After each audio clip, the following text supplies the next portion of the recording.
하나님을 찬송하니. 아멘. 여러분, 백설공주 동화책 다 아시죠? 백설공주 보면서 좀 이상한 점 느낀 적 없으십니까? 백설공주는 왜 자꾸 문을 열어줄까요? 그런 생각 해보신 적 있습니까? 백설공주 참 희한하죠. 한 번 당했으면 좀 열어주지 않을 만도 한데 계속 문을 열어주거든요. 첫 번째는 박물장수가 와가지고요, 레이스를 팔아요. 예쁜 레이스를 파는데 레이스 어떻게 하죠?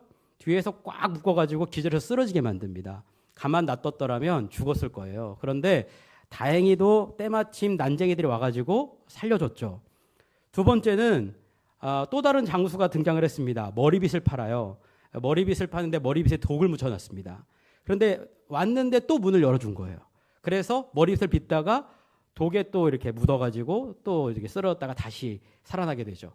마지막으로는 또 누가 찾아오죠? 할머니가 사과를 들고 찾아왔는데 또 문을 열어줍니다. 두 번 정도 당했으면 이제 그만할 만도 됐는데 이 백설공주가 자꾸 문을 열어줘요. 그래서 세 번째 드디어 이제 먹고 쓰러져가지고 죽을 위기에 놓인 거죠. 그래서 이 백설공주가 왜 자꾸 문을 열어줄까? 이거에 대한 질문을 박현이라는 작가가 백설공주는 왜 자꾸 문을 열어줄까라는 책에서 이렇게 써놨어요. 백설공주는 외로웠던 것이다. 난쟁이들과 함께 살게 된 백설공주의 하루는 어땠을까?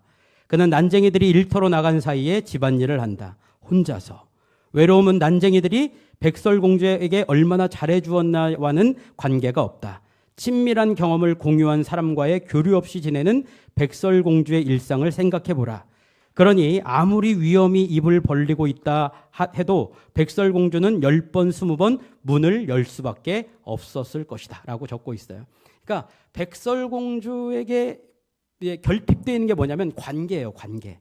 그러니까 관계가 없으니까 난쟁이들이랑 아무리 얘기를 하려고 해도요, 여러분, 여자분들이랑 난쟁이 7명이랑 대화를 나눈다. 그 대화가 통할까요? 우리 남자분들 같이 사시지만 대화가 통하던가요? 대답을 안 하시는 이유가 다 있습니다. 말이 잘 안 통해요. 뭔 생각인지 잘 몰라요. 미안하다고 얘기하면 안 됩니다.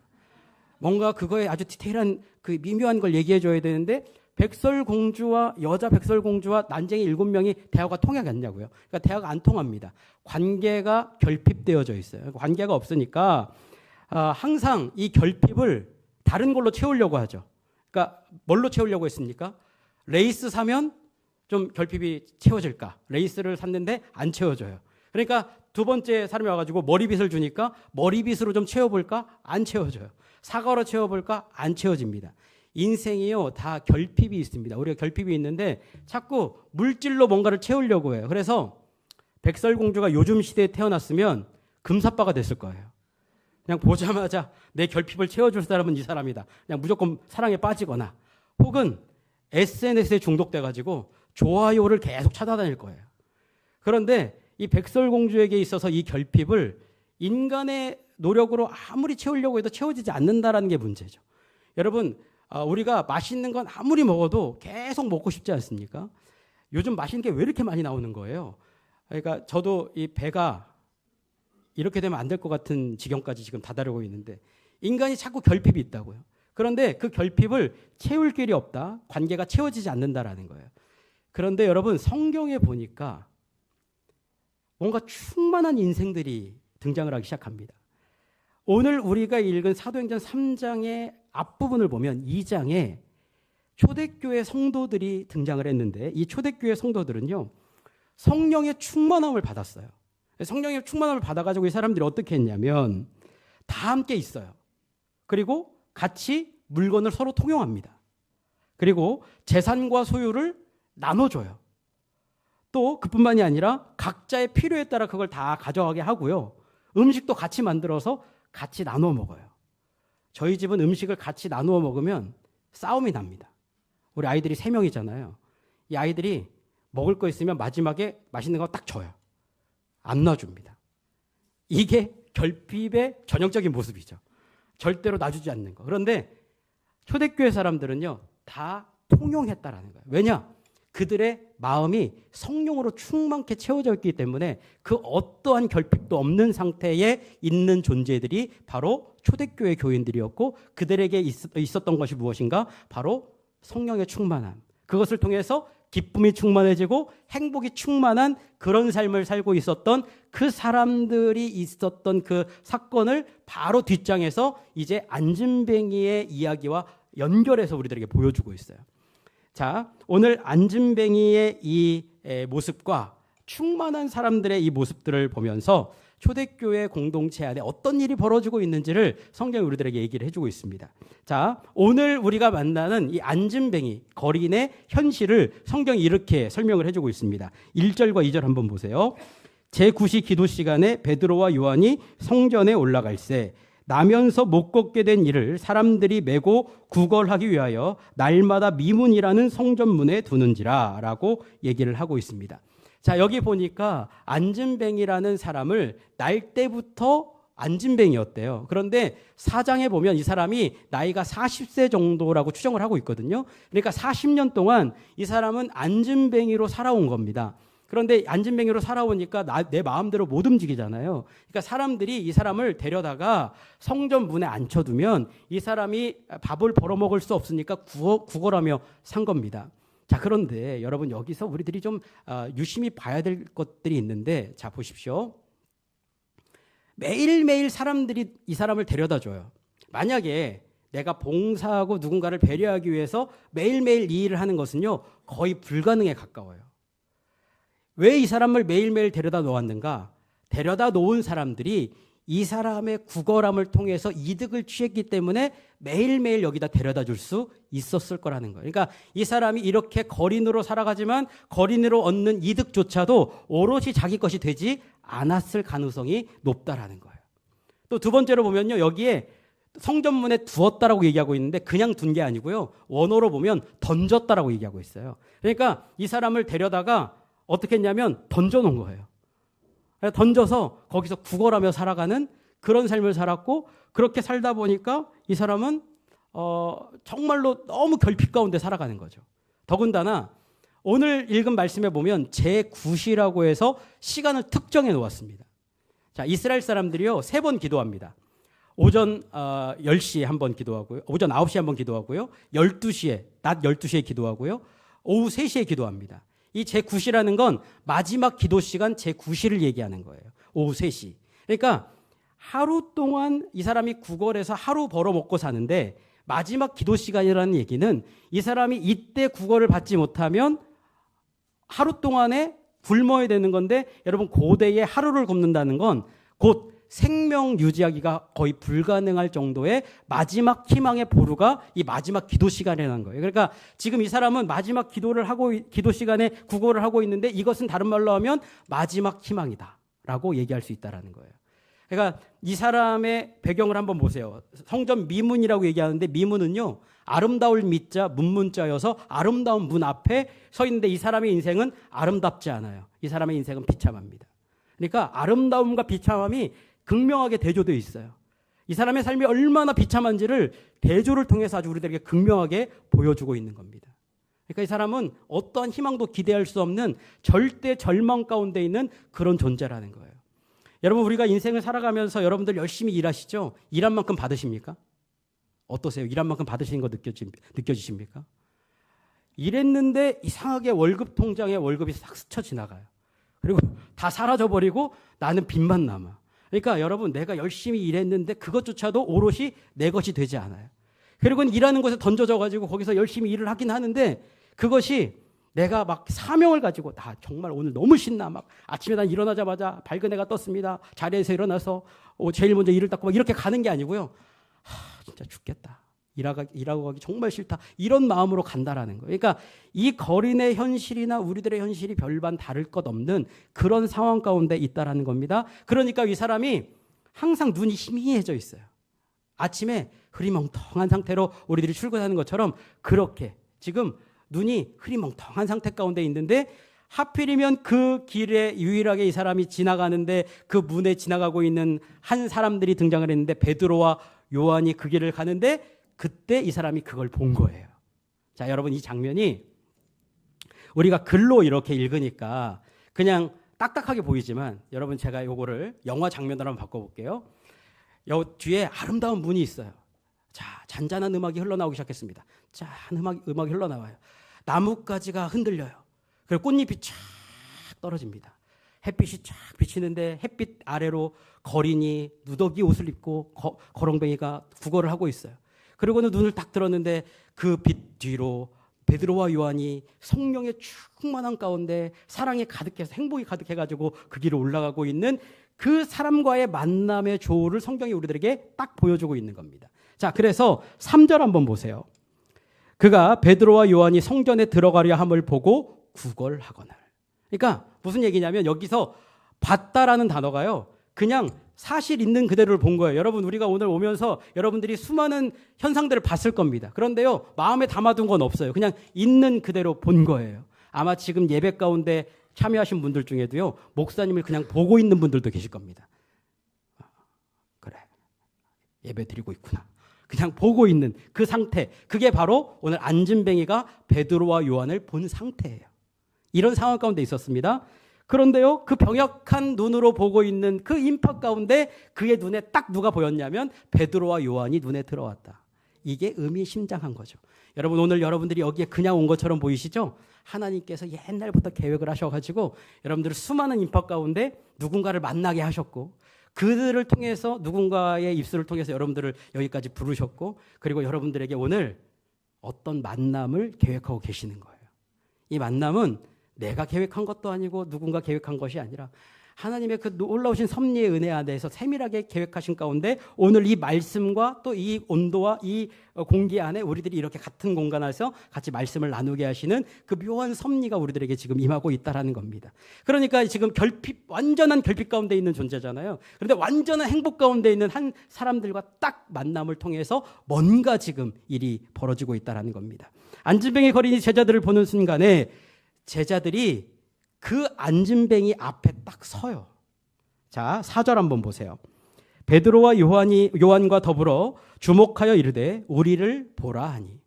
자, 여기 보면요, 이 안진뱅이 거린이 뭘 얻어볼까 해서 그냥 우두커니 봤어요. 그런데 여기 베드로와 요한이 성령의 충만함을 힘입어서 이제 거기를 가다가 기도하러 가다가 거기에 안진뱅이 거린이 있는데 수많은 인파들은 그냥 지나쳤다고요. 그런데 이 베드로와 요한은 거기에 섰어요. 그리고 그를 향해서 갔다라고 원어에 나와 있어요. 그리고는 그를 주목해서 보았습니다. 자, 이게 중요하죠. 여러분, 우리가요, 이렇게 수많은 사람들이 있지만 유독히 내 눈에 보이는 사람이 있다고요. 주목해서 보게 되는 사람이 있다고요. 그런데 오늘 이 사람들이 시선을 고정해서, 아테니조라고 얘기하는 시선을 고정해서 주의를 집중해서 그 사람을 보았다. 그리고 그 사람을 향해서 갔다. 그 사람 앞에서 멈추었다. 그리고 그를 보았다라는 겁니다. 그러니까 여러분, 성전 미문은요, 사실 사람들이 추정컨대 이방인의 뜰이라고 하는 성전의 초입이 있어요. 이방인의 뜰을 지나쳐서 여인의 뜰로 지나가는 그 문일 가능성이 높다. 그리고 그 문은 사람들이 가장 많이 다니는 길 중에 하나다. 거린이 거기 앉아있는 이유는 사람들이 많이 다니니까 거기 앉아있는 건데, 수많은 사람들은 그냥 지나쳤으나 성령의 충만함으로 하나님의 사랑을 힘입은 베드로와 요한은 그를 보았고 그를 향해서 갔고 그의 앞에 멈추었다라는 거예요. 거기서 일이 벌어집니다. 자, 그러니까 여러분, 사랑이라는 건 뭔가? 사랑은 멈춤입니다. 사랑은 멈춤이에요. 아이를 키우는 집들은 다 알아요. 어린아이 때 아이를 막 키우잖아요. 그럼 밖에서 엄마가 막 일하다가 막 여기저기 분주하게 다녀요. 그러다가 안에서 엥 하면 어떻게 하죠? 하던 일을 멈추고 아이한테 갑니다. 왜 갈까요?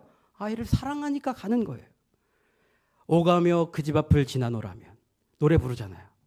그 집 앞에 머무르는 겁니다. 사랑하는 여인이 있잖아요. 그러면 그 길을 항상 다른 사람들은 다 지나가지만 나는 그 집 앞에 창문 앞에 멈춘다고요. 사랑하면 멈추는 겁니다. 여러분, 우리가 성경에 보면 예수님께서 이 땅 가운데 오신 사건을 성경이 이렇게 표현을 합니다. 예수님의 이름을 임마누엘이라 하리라. 임마누엘이라는 말의 뜻은요, 하나님이 우리와 함께 계시다라는 뜻이에요. 하나님께서 이 땅에 우리들을 사랑하셔서 하나님은 사랑이다라고 말씀하셨는데 그 사랑을 어떻게 표현하시냐면 예수님을 우리 가운데 보내셔서 우리 안에 함께 계시도록 하셨다. 이거 다른 말로 하면 하나님이 주님의 사랑으로 자기 멈춤을 하셨다. 우리 가운데. 그러니까 오늘 여러분, 오늘 이 자리가 하나님이 여러분들을 위해서 하나님의 모든 삶을 멈추시고 여러분들을 사랑으로 지금 품고 계시는 이 자리가 바로 그 자리인 거죠. 그러니까 하나님께서 오늘 자기 멈춤을 통해서 여러분들과 함께 하시기를 원하시는 그 자기 멈춤의 역사가 지금 여기서 일어나고 있다는 거예요. 자, 이 사람들은 바로 성령의 충만함을 통해서 하나님의 사랑이 무엇인지, 예수 그리스도의 부활의 능력이 무엇인지를 충만하게 체험한 베드로와 요한이라는 거예요. 그러니까 베드로와 요한이 다른 사람 다 지나치는 동안에 이 사람들은 거기에 멈추었다는 겁니다. 사랑은 멈춤입니다. 자, 그런데 인간의 입장에서 보자면요. 인간은 하나님께, 그러니까 나를 사랑하는 하나님께 믿음으로 멈추는 거예요. 자, 여러분, 우리가 하나님의 말씀을 묵상하는 거, 그것은 하나님 앞에 멈추는 거예요. 하나님께 예배드리는 거, 하나님 앞에 멈추는 겁니다. 사랑하는 사람에게 내 시간을 내어주는 것처럼 하나님께 내 시간을 내어드리는 거, 이게 바로 하나님 앞에 내가 멈추는 시간인 거예요. 그 믿음 앞에 주님께 나아갈 때에 자, 이런 일이 벌어집니다. 여러분, 사랑에 빠지잖아요. 그러면 눈이 멀어요. 그죠? 아마 여기 남자분들은 뜨거웠던 사랑의 기억들이 있으실 겁니다. 지금은 이렇게 몸이 건조하게 앉아 계시지만 옛날에 사랑해서 야, 오빠는 운전이 취미야 그러면서 막 저기 수유리부터 성남까지 막 밤새 달리고 그 다음날 또 데리러 가고 막 이랬던 적이 있다고요. 계산이 되나요? 계산이 안 돼요. 이거 계산해서 될 문제가 아니라는 거예요. 사랑에 빠지면 내가 아끼지 않고 내 모든 것을 내어줘. 여러분, 요즘 아이들 보니까요, 한 달 알바해서 자기 사랑하는 여자친구한테 명품백을 선물해 준대요. 이거는 계산으로 따져봐서 계산이 될 문제가 아니라는 거예요. 그러니까 사랑이라는 건 뭔가, 사랑에 빠지면 내가 멈출 뿐만 아니라 내 생각도 내 계산도 내 효율적인 계획도 다 멈춰버리는 거예요. 그리고는 오로지 그 대상만 보이는 겁니다. 하나님께서 오늘 여러분들을 그렇게 사랑하셨고요. 하나님께서 오늘 여러분들과 그런 관계를 하기를 원하시는데 오늘 베드로와 요한이 그 사랑을 가지고 안진뱅이 거린 앞에 모든 것이 결핍되어져서 그 어떠한 희망도 기대할 수 없는 절대 절망 가운데 있는 그 안진뱅이 앞에 멈추었다. 하나님의 사랑으로 멈추었다라는 거예요. 오늘 이 시간이 그런 시간이 됐으면 좋겠습니다. 하나님이 멈추시는 그 아름다운 사건. 그래서요, 베드로와 요한이 그 거린한테 얘기했어요. 우리를 보라. 나 좀 봐. 라고 얘기한 거예요. 여러분, 저 좀 보십시오. 저를 좀 보십시오. 고개를 들어. 이 뜻이에요. 여기 보면 블레포라고 얘기했는데 고개 들어 나를 봐. 라고 얘기했다고요. 우리가 자꾸 내 생각의 흐름에 따라 봐요. 그러면 다 내가 원하는 것들을 보게 된다고요. 그럼 고개를 숙여요. 밥그릇을 봅니다. 내 유익을 봅니다. 내 상황을 봐요. 그런데 오늘 베드로와 요한이 얘기했어요. 나를 봐라. 우리를 봐라. 우리를 보니까요. 자, 이거 잘 보십시오. 우리를 보라 얘기하니까 5절에 이 사람이 이렇게 반응을 합니다. 그가 그들에게서 무엇을 얻을까요? 바라보거늘 이라고 나와 있어요. 근데 여기 바라보다라는 에페코라는 단어가요. 처음에 이 사람이 우두커니 멍하니 흐리멍텅한 눈으로 베드로와 요한을 봤던 눈이랑은 완전히 달라진 눈이에요. 뭔가 주의를 집중해서 give attention, 말하자면 온 시선을 집중해서 베드로와 요한을 보게 된 겁니다. 시선이 달라졌어요. 시선 차원이 완전히 달라졌습니다. 흐리멍텅하게 보던 눈이 달라져서 이제는 주의를 집중해서 뭔가를 붙잡으려고, 뭔가 얻어보려고 그를 아주 유심하게 딱 붙잡은 겁니다. 자, 보십시오. 이거를 우리들이 상상을 해보면 베드로가 멈춰서서 우리를 보라 했으니까 베드로의 눈은 누구를 보고 있을까요? 안진뱅이 거린을 보겠죠. 안진뱅이 거린에게 우리 보라. 그러니까 이 사람이 주목해서 봤어요. 그러면 주의를 집중해서 딱 보니까 베드로의 눈과 이 사람의 눈이 일직선이 된 거예요. 눈이 통한 겁니다. 눈과 눈이 마주하게 된 거예요. 여러분, 사랑하는 사람들 보세요. 막 눈을 쳐다보면서 그냥 쪼물딱 하고 그냥 뭐 어떻게 할 줄을 모르잖아요. 그런 것처럼 눈과 눈이 마주하게 됐다고요. 자, 베드로의 눈을 여러분 유심히 생각해 보십시오. 베드로가 봤던 그 눈에는 뭐가 담겨져 있습니까? 베드로는 공생의 내내 예수님을 쫓아다녔고요. 예수님의 말씀의 사건, 예수님의 기적의 역사를 눈으로 봤습니다. 그는 예수님이 십자가에 못 박혀 돌아가시네 그 모든 배신의 순간을 그의 눈으로 담아냈던 사람이에요. 그 눈은 부활하신 예수님을 보았고 부활하신 예수님께서 그의 인생의 나락으로 빠져가지고 세상을 배신하고 나의 인생은 희망이 없다라고 얘기해서 그 그물을 던졌는데 빈 그물처럼 모든 것이 메말라버린 그 인생의 결핍의 현장 가운데 찾아오셔서 모닥불을 펴시고 조반상을 준비하셔서 그에게 음식을 다 베푸시고 너 나 사랑하냐 3번이나 물어보셔서 그의 인생을 회복하셨던 그 예수님을 보았던 그 눈이에요. 그러니까 오늘 이 눈으로 안진뱅이 거린과 눈이 마주쳤다. 그 눈에서 안진뱅이 거리는 누구를 보았을까? 바로 예수님의 눈을 보았을 거라는 거예요. 그러니 이 사람은 예수님의 눈을 이제 응시하게 된 겁니다. 예전에는 멍하니 물질만 바라봤던 그 눈이 이제는 베드로의 눈 안에서 예수 그리스도의 눈, 예수 그리스도의 부활의 역사를 그의 눈으로 목격할 수 있는 그런 차원이 열리게 되어졌다는 겁니다. 여러분, 베드로의 눈 안에는요, 예수님의 사랑이 담겨져 있습니다. 베드로의 눈 안에는 예수님의 부활이 담겨져 있고요. 베드로의 눈 안에는 성령의 충만한 은혜가 담겨져 있는 겁니다. 그러니까 그 눈과 이 사람의 눈이 만나서 이제 그에게 아주 아름다운 순간이 펼쳐지게 되는 겁니다. 자, 6절 한번 보세요. 은과 금은 내게 없거니와 내게 있는 이것을 내게 주노니 나사렛 예수 그리스도의 이름으로 일어나 걸으라. 베드로가 눈으로 그를 딱 응시하면서 얘기해 주는 거예요. 야, 뒤에 은과 금으로 장식해 놓은 미문과 같은 그 물질은 나에게 없어. 동전 몇 푼 던져줘서 너 하루 살 수 있는 그런 내가 동전을 줄 게 아니야. 나는 내게 있는 뭐예요? 나사렛 예수 그리스도의 이름, 그분의 능력, 그분의 부활의 역사, 그분의 생명을 나는 너에게 줄 거야. 여러분을 여기까지 인도하신 그 어떤 분의 한마디에는요, 그냥 교회 한번 와보세요라는 한마디가 담겨져 있는 게 아니에요. 예수 그리스도의 사랑이 담겨져 있는 겁니다. 나를 구원하셨던, 내 인생의 절망 가운데 있었던 나를 살리신 그분, 내가 그렇게 나락으로 빠져 있을 때 나를 살려내신 그 희망의 복음의 역사가 나의 마음까지 담겨져 있고요. 그 마음이 하나로 연결되어져서 그게 아주 엑기스로 쫙 뽑아져 나와가지고 그 한마디가 나온 거예요. 우리 교회 한번 와보세요. 거기에서 주님의 시선과 여러분들의 시선이 만나게 되고요. 주님과의 아름다운 응시의 복음의 역사가 여기서 시작되고 있는 거예요. 그러니까 이제 이 안진뱅이가 처음 느껴본 사랑을 경험한 겁니다. 아, 은과 금으로 해결되지 않는 것들이 있구나. 은과 금으로 다 되지 않는 것들이 있구나. 바로 복음의 역사, 예수 그리스도의 그 복음의 역사가 나를 살려내는 것이구나. 처음 느껴본 시선, 처음 온기 어린 그 시선을 그가 맞이하게 됐다라는 겁니다. 여러분, 이 사람이요 40년 동안 안진뱅이로 살았으니까 한 번도 누구에게 따뜻한 시선으로 그를 받아본 적이 없는 거예요. 여러분들 잘 생각해 보십시오.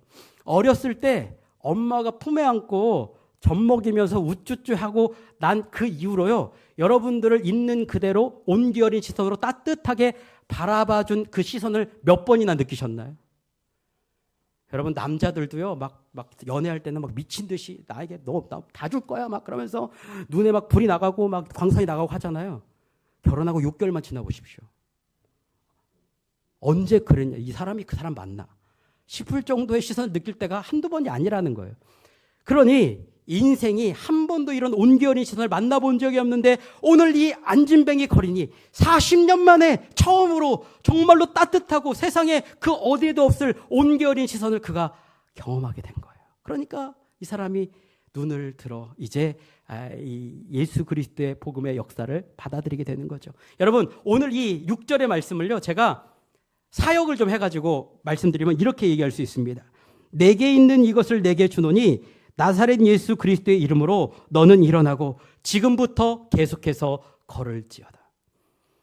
여러분들이 앉아있는 자리가 있어요. 거기가 안전한 것처럼 느껴지고요. 모든 게 다 해결될 것처럼 느껴져요. 그런데 그게 아니에요. 거기 있으면 영원히 이게 우리가 빌어먹고 살 수밖에 없어요. 주어지는 것, 그걸로 만족하며 살아갈 수밖에 없다라는 겁니다. 그러나 오늘 예수님의 손을 붙잡고 일어서서 거기에서 주님 앞으로 나아가면 거기에서 주님 주시는 생명과 능력의 역사로 나의 인생을 가득 채워주신 충만의 역사 가운데 우리들이 이제 계속해서 걸어 나갈 수 있는, 여기에 만족하지 않고 믿음으로 나아갈 수 있는 그런 인생의 새로운 차원이 열리게 되어진다라는 거예요. 이런 역사가 여러분들 삶 가운데 일어나게 된다라는 겁니다. 그리고 나서 베드로가 다음과 같이 행동을 합니다. 7절 한번 보세요. 오른손을 잡아 일으키니 발과 발목이 곧 힘을 얻고 라고 나와 있어요. 이 장면은 여러분들이 일일 드라마를 보신 분들은 잘 아시는 장면입니다. 일일 드라마는요, 주인공들은 배우들은 맨날 바뀌지만 내용은 다 똑같아요. 그런데 꼭 그런 장면이 나오죠. 남자 주인공하고 여자 주인공하고 좀 서먹서먹할 때 길을 같이 가요. 그런데 차가 우왕 하고 쫙 지나갈 때 여자 주인공이 이렇게 있을 때 남자 주인공 어떻게 하죠? 손을 쫙 잡아쳐가지고 딱 안아요. 그러면 그때 띠리링 음악이 나와요. 그러면서 둘이 눈빛이 심상치 않게 막 왔다 갔다 해요. 그리고 사랑에 빠져. 이게 그 장면입니다. 이 사람은 죽음의 자리에 앉아 있었어요. 그리고 여기 있으면 죽어요. 그런데 베드로가 오른손을 딱 잡아가지고 그를 쫙 일으키는 겁니다. 음악이 쫙 하고 펼쳐지는 겁니다. 여기에요, 온도가 달라져요. 이때부터. 그리고 색깔이 달라져요. 온 세상이 환하게 밝게 빛나고 있습니다. 딱 잡아 일으킵니다. 쫙 일으켜요. 그러니까 이 글을 적고 있는 사람은 누구냐면 누가예요. 누가는 의사입니다. 의사는요, 현상을 봐요. 그러니까 여기 보면 발과 발목에 힘을 얻었다라고 얘기하고 있어요. 그런데 여러분, 의사가 발과 발목에 힘을 얻는 것을 봤어요. 자, 그런데 이 장면이요, 의사로서 이해가 안 되는 거예요. 왜냐하면 발과 발목에부터 힘이 쫙 올라오는데 이건 의학적인 용어로 설명할 길이 없어. 그러니까 그 뒤에 뭐라고 붙였냐면 힘을 얻었다라고 이야기하고 있는데 여기는 무슨 단어로 썼냐면 부활하다라는 단어로 써놨어요. 의사가 자기의 지식과 자기의 경험으로 해결할 길이 없어. 그러니까 여기에는 자기가 경험했던 부활하신 예수님, 이거는 부활의 능력이 아니고서는 할 수 없는 그 부활의 역사를 여기에 써놓았다고요. 발과 발목에 힘을 얻어서 이 사람이 인생이 완전히 달라지게 된 겁니다. 여러분, 오늘 이 시간에 여러분들이 앉아있던 그 자리에 예수 그리스도의 부활의 능력이 나타나시기를 주님의 이름으로 축복합니다. 내 힘으로 되지 않았던 거 있어요. 여러분, 내가 결핍되어져서 고독과 슬픔 가운데 남들이 모르게 나는 혼자 눈물 흘리고 있는데 남들의 그 고통, 아픔 나는 느끼지도 못하고 그런 상황 가운데 있는데 그런 여러분들을 향해서 오늘 예수님께 손을 딱 내미시는 거예요. 여러분, 잘 생각해 보십시오. 베드로가 내민 그 오른손이 누구의 손이겠어요? 베드로가 만져본 그 오른손은요, 바로 예수님의 부활을 만져본 손이고 예수님의 사랑을 만져본 손이고 예수님의 능력을 힘입은 손이 바로 그 손이에요. 그러니까 오늘 이 안진뱅이는 바로 예수 그리스도의 손을 잡고 일어서서 그가 부활의 능력을 경험하게 됐다라는 거예요. 여러분, 부활의 능력을 경험하시기를 주님의 이름으로 축복합니다. 그래서 이 사람의 삶이 어떻게 달라졌는가? 이제 이 사람이요, 부활의 능력을 경험하니까 일어서 가지고, 여러분, 안진뱅이가 일어섰으니 가장 먼저 어디를 가고 싶을까요? 가장 먼저 우리가 안진뱅이가 일어섰다면 가서 나이트 클럽 가가지고 좀 한번 흔들어 볼까? 아니면 뭐 저기 길가에 가는 여자한테 좀 어떻게 좀 작업 좀 걸어볼까? 뭐 이런 생각을 할 수 있는데 이 사람이 어디로 갔는지를 한번 잘 보시자고요. 이 사람이 성경에 보니까 뛰어서서 걸으며 그들과 함께 성전으로 들어가면서 뛰기도 하고 걷기도 하며 하나님을 찬송했다라고 나와 있어요. 어디로 들어갔다고요? 성전 안으로 들어갔대요.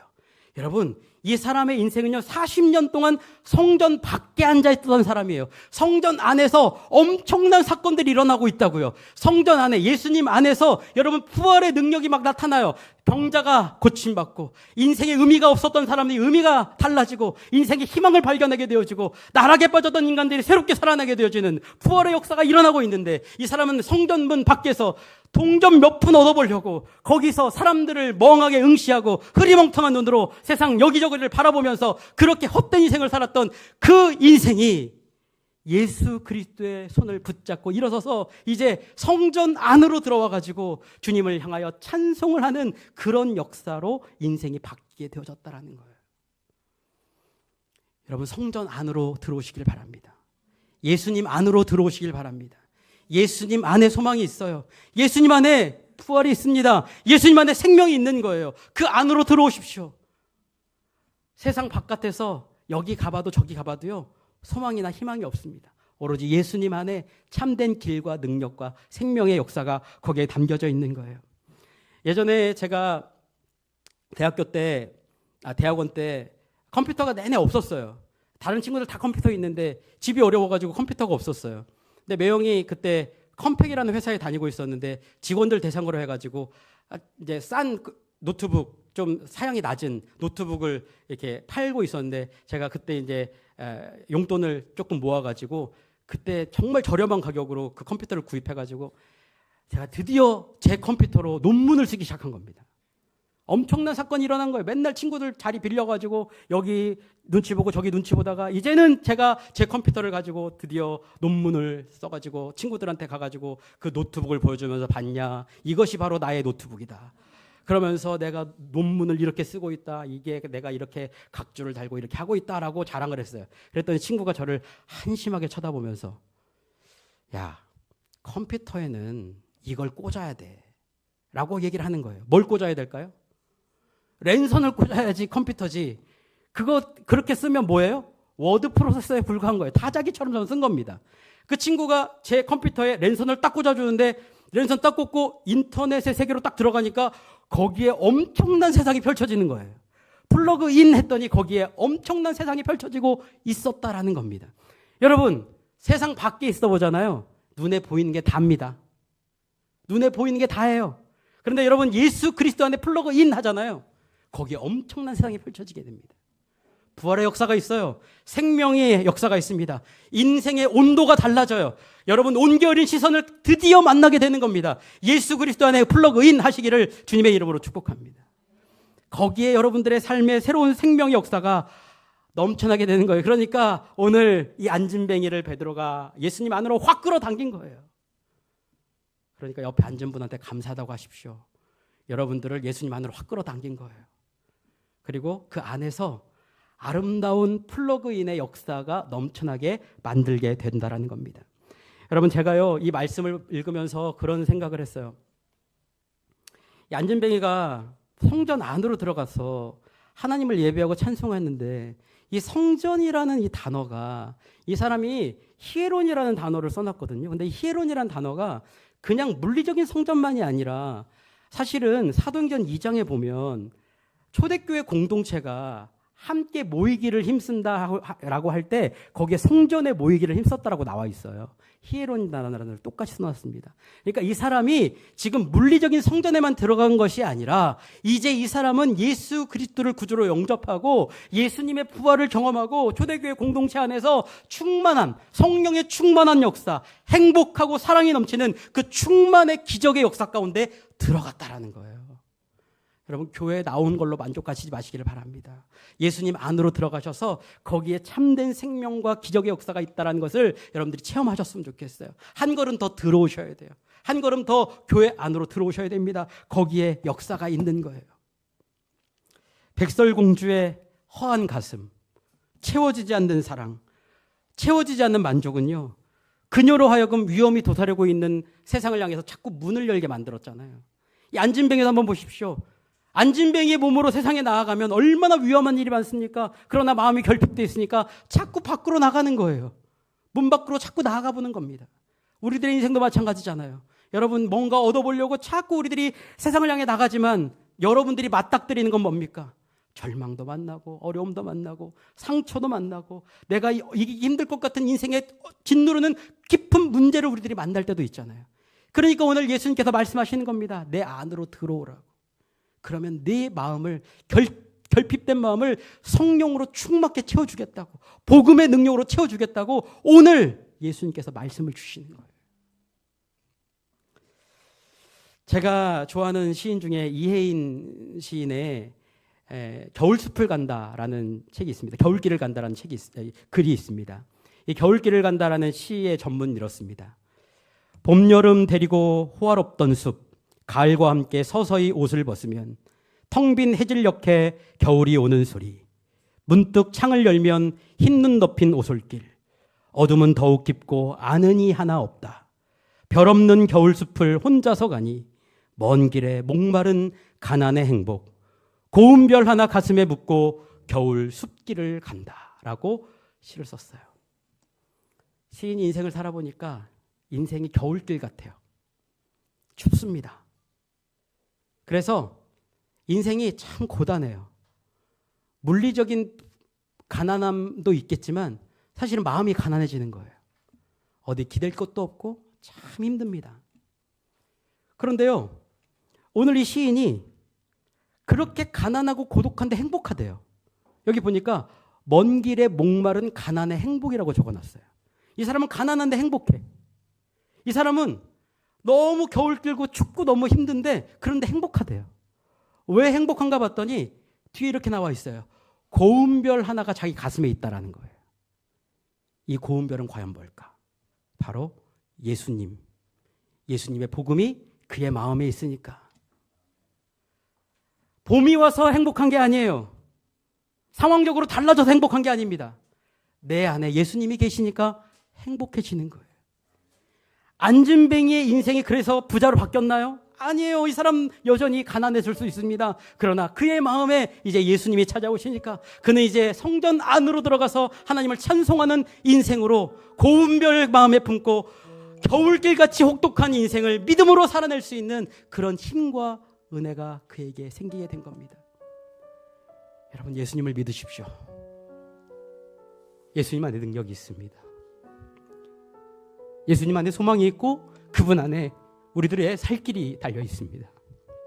그분이 우리를 살리심을 믿고 우리들이 오늘 믿음으로 주님 앞에 나아가 보는 겁니다. 예수님 안에 능력이 있음을 믿음으로 고백하면서 우리 같이 마음 다해 찬양하며 주님께 나아가도록 하겠습니다. 슬픈 마음 있는 자, 슬픈 마음이 있는 자, 몸과 영혼 병든 자, 누구든지 부르시오. 예수 이름 부르시오. 그 이름을 부르는 자, 그 이름을 부르는 자, 그가 어떤 사람이든 그는 구원 얻으리.